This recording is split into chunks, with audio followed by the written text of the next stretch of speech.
Good day mga kapatid, welcome to Sharp and the Blade.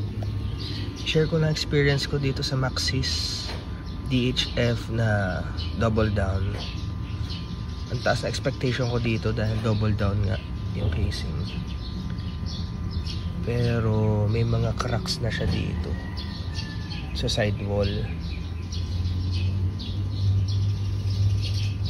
Yan, dito rin. Paikot siya. Doon sa parang pinagtupian eh. Di ba folding tires to?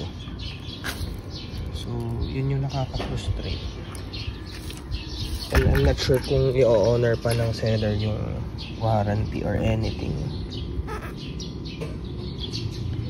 Hindi, ito. Maliliit ito eh. Ito, yan. Start siya mag-crack. Cracks yan eh. Walay talaga. Tapos ang ginamit ko lang naman dito ay errands ride, Talipapa, Bible study, palengke,